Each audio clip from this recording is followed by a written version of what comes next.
శ్రీమతే రామానుజాయ నమః. అందరికీ నమస్కారం. ఈరోజు మన వీడియోలో ఆండాళ్ తల్లి జీవిత చరిత్ర గురించి తెలుసుకుందాము. ఎందుకంటే ఈరోజే ఆండాళ్ తల్లి పుట్టినరోజు. అసలు ఈ ఆండాళ్ తల్లి ఎవరు? ఆళ్వార్లు అని ఎవరిని అంటారు? మరి ఈమె జీవిత చరిత్ర ఏమిటి అనేది మనం ఇప్పుడు తెలుసుకుందాము. ఈరోజే ఆండాళ్ తల్లి పుట్టినరోజు. కలియుగం ప్రారంభమైన 93వ సంవత్సరంలో ఆండాళ్ తల్లి అవతరించినది. కలియుగం ఆరంభమైన తరువాత నరనామ సంవత్సరంలో పూర్వ ఫాల్గుని నక్షత్రంలో సూర్యుడు కర్కాటక రాశిలో ఉండగా శ్రావణ మాసం ఆరంభమైన తరువాత ఆండాళ్ తల్లి అవతరించింది. ఆ తల్లి తులసివనంలో విష్ణు చిత్తుల వారికి లభించినది. విష్ణు చిత్తులు చాలా భక్తి కల మహనీయుడంట. అందుకే లోకం ఆయనను పెరియాళ్వారని చెప్పి కీర్తించేది. భగవత్ ప్రేమ విషయంలో పెద్దరికం కలవాడు. ఆళ్వార్ అంటేనే అసలు ఏమిటి అనేది ఇప్పుడు మనం తెలుసుకుందాం. ఆళ్వార్ అంటే భగవత్ ప్రేమ సాగరంలో మునిగి తేలినవాడు అని చెప్పి అర్థం. భగవత్ ప్రేమ అనేది ఒక పెద్ద సాగరం అని అనుకుంటే అందులో మునిగి అడుగుదాకా వెళ్ళి తిరిగి మళ్ళీ బయటకు వచ్చి దీని లోతు ఇంత ఉంది సుమా అని బయట లోకానికి తెలియజేసిన వాళ్లను ఆళ్వార్లు అని అంటామంట. అంటే మరి సముద్రంలో మునిగి తేలారు అని కాదు, భగవత్ ప్రేమను మనం సాగరంగా ఇక్కడ పోల్చుకుంటున్నాము. ఈ ఆళ్వార్లు ద్వాపరంలో ఒక నలుగురు, కలియుగంలో మొదటి శతాబ్దానికి చెందిన వారు ఒక 6 ఉన్నారు. నమ్మాళ్వార్తో పాటు ఆయన శిష్యుడైన మధుర కవి, ఇక విష్ణు చిత్తుల వారి కుమార్తెగా ఆండాళ్తో కలిసి మొత్తం 12 మంది ఆళ్వార్లు ఉన్నారు. భగవంతుడు అంటే ఏమిటి, ఆయనను ఎట్లా ప్రేమించాలి అని లోకానికి ఆవిష్కరించిన మహనీయులు ఈ ఆళ్వార్లంతా. మనం గుళ్ళలో చూస్తే విష్ణు ఆళ్వార్లో చూస్తే కనుక ఒక ఆళ్వార్ల కూడా మనకి కనిపిస్తూ ఉంటారు.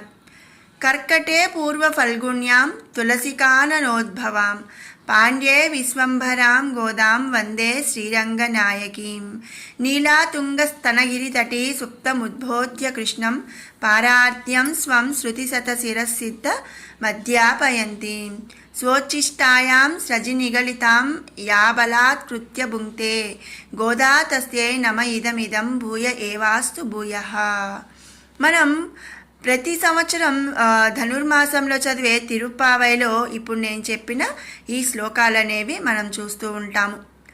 దీని అర్థం ఏమిటి అంటే విష్ణు చిత్తుల వారు పాండ్యదేశపు సభకు వెళ్ళి భగవంతుని అనుగ్రహించే తత్వం అంటే ఇట్లా ఉంటుంది అని నిర్ణయం చేసిన మహనీయుడంట. ఆ పాండ్యరాజు ఆయనని ఏనుగు అంబారీపై ఊరేగించి బట్టర్పిరాన్ అని బిరుదిచ్చారు. అప్పుడు ఆ రాజు ద్వారా అందిన సంపదతో శ్రీ విల్లిపుత్తూరు ఆలయ గోపురం ప్రాకారాదులకు కైంకర్యంగా వినియోగించారు. తులసి వనం పెంచి తులసిమాలను కట్టి స్వామికి అర్పించేవాడు ప్రతిదినం. ఒకనాడు ఆయనకు ఒక పాప ఆ తులసివనంలో లభించిందట. ఆయనకు సంతానం లేకపోవడంచే ఆమెపై మమకారంతో కృష్ణుడిగా భావించి పెంచాడు. శ్రీకృష్ణుడు యశోదమ్మకి కనకుండానే లభించాడో ఈయన తను యశోదగా భావించి ఆ పిల్లని శ్రీకృష్ణ అంశగా భావించి పెంచుకున్నాడు. తులసిమాలని తమిళంలో కోదై అంటారు. ఆమెకు కోదా అని పేరు పెట్టుకున్నాడు. తులసివనంలో దొరికింది కాబట్టి ఆమెను కోదా అని పిలిచేవాడు. సంస్కృతంలో అది క్రమేపీ గోదాగా మారిపోయింది. భగవంతుని కథలు ఆ గోదాదేవికి చెబుతూ పెంచారు ఆమె తండ్రి. అలా శ్రీకృష్ణ భక్తితో పెరిగింది శ్రీ గోదాదేవి. ఆమెను కృష్ణుడిగా భావిస్తూ తనను యశోదగా భావిస్తూ విష్ణు చిత్తుల వారు ఎన్నో పాటలు పాడేవారు. శ్రీకృష్ణుడి జ్ఞానం కలిగి ఉండటం చేత ఆయనను ఎలా పొందాలని కోరిక కలిగితే వాళ్ళ తండ్రి వివిధ దివ్య దేశాల గురించి తెలిపాడు. శ్రీరంగనాథుణ్ణి ప్రేమించింది గోదాదేవి. ఒకప్పుడు విభవంలో మన వద్దకు శ్రీకృష్ణుడిగా వచ్చినప్పుడల్లా ఇప్పుడు అర్చామూర్తిగా ఉన్నాడని తెలుసుకొని అట్లాంటి అనుభూతిని పొందింది గోదాదేవి. తన చుట్టూ ఉన్న ఊరినే నందగోకులంలా, తన చుట్టూ వారినే గోపికల వలె, ఆ ఊరి వటపత్రసాయి మందిరాన్నే నందగోప భవనంగా భావించింది గోదాదేవి. ఆనాడు గోపికలు చేసిన వ్రతాన్ని తాను చేసింది. అలా భావిస్తూ రోజుకో పాటను పాడేది. మరి మామూలు పాటలు కావు, సర్వవేద సారం అని పిలువబడే తిరుప్పావై అనే 30 పాటల్ని పాడింది గోదా. ఇక భగవంతుని దర్శనం కలగలేదు. అప్పుడు తన వేదనని తెలియజేస్తూ నాచియార్ తిరుమొర్రి అనే మరొక 143 పాటల దివ్య ప్రబంధనాన్ని పాడింది. అప్పుడు అర్చామూర్తిగా ఉన్న రంగనాథుడు చలించి తన వద్ద ఉన్న అర్చకుడిని ఆదేశించి గోదాదేవిని శ్రీ విల్లిపుత్తూరు నుండి పిలిపించుకొని శ్రీరంగక్షేత్రంలో రంగవిలాస మండపంలో మానవకన్యగా ఉన్న ఆమెను వివాహమాడాడు. ఆమె స్వామి సన్నిధానంలో చేరిపోయింది. తండ్రి గారు అయ్యో నా గోదా అని ఏది అని విలపిస్తుంటే భగవత్తత్వం తెలిసిన వాడైనందుకు రంగనాథుడు ఆ విగ్రహ రూపంలోనే ఆయనతో విలపించవలదు, మీరు మీ ఊరికి వెళ్ళండి, నేను గోదాదేవితో పాటు అక్కడికి వస్తాను అని ఆదేశించాడు. విష్ణు చిత్తుల వారు శ్రీ విల్లిపుత్తూరు చేరగానే స్వామి రంగమన్నార్ అంటే రంగరాజుగా గరుడ వాహనంపై గోదాదేవితో కలిసి వేంచేశాడు. శ్రీ విల్లిపుత్తూరులో అసలు దేవాలయం వటపత్ర సాయిదే. కానీ గోదాదేవి రంగనాథుడిని పొందాక గోదాదేవి ఆలయం తర్వాత ప్రసిద్ధి చెందింది. పెద్ద గోపురం కనిపించేది వటపత్రసాయి ఆలయంకు చెందినది. పక్కన ఉన్న గోదాదేవి నివసించే ఇల్లు ఆమె మందిరంగా ఉంది. ఈనాటికి కూడా ఇవి మనం చూడవచ్చన్నమాట. ఆ గోదాదేవి అలా సాక్షాత్తు లక్ష్మీదేవి స్వరూపంగా అవతరించి భూమినంతా తరింపజేసింది. తల్లి తన పిల్లల్ని స్తన్యముల ద్వారా పోషిస్తోంది. అలా గోదాదేవి తిరుప్పావై, నాచియార్ తిరుమొర్రి అనే 2 దివ్య ప్రబంధనాలను లోకానికి ఇచ్చి ఈ జీవరాశినంతా పోషిస్తుంది. మనం ప్రతి సంవత్సరం ధనుర్మాసంలో నెల రోజులు కూడా చదివే తిరుప్పావై అన్నమాట. రామచంద్రుడిని వివాహమాడిన సీతాదేవి కంటే గోదాదేవే ఒక అడుగు ముందు అని అంటుంటారు. ఇద్దరు అయోనిజలే, అంటే భూమిలో లభించిన వారే. యజ్ఞానికి అని మామూలు క్షేత్రాన్ని దున్నుతుంటే సీతమ్మ లభించింది. పరమాత్మకు అర్పించదగిన పరిశుద్ధమైన తులసి వనంలో మన గోదా అమ్మ లభించినది. తులసికి వేరు మొదలుకొని చివరిదాకా అణువణువున పరిమళం నుండి ఉన్నట్టుగానే గోదాదేవి తనలో ఉండే ప్రతి ప్రవృత్తిలో కూడా శ్రీకృష్ణ ప్రేమ పరిమళం నిండి ఉంది. ఇక పెంచిన వాడిని చూస్తే జనక చక్రవర్తి కర్మయోగి పరిపాలకుడు. గోదాదేవిని పెంచిన విష్ణు చిత్తులు ఒక భక్త శిఖామణి, పరమ వైదికోత్తముడు. వంశంలో కూడా గోదా ఒక మెట్టు ఎక్కువే. ఇక చేపట్టిన వాడిని చూద్దామా అంటే ఆయన రాముడు. మరి గోదా చేపట్టిన ఆయన రంగనాథుడు, శ్రీరాముని ఇలవేల్పు. అంటే గోదాదేవి సీతారాములకే ఆరాధ్య స్థానాన్ని పొందింది.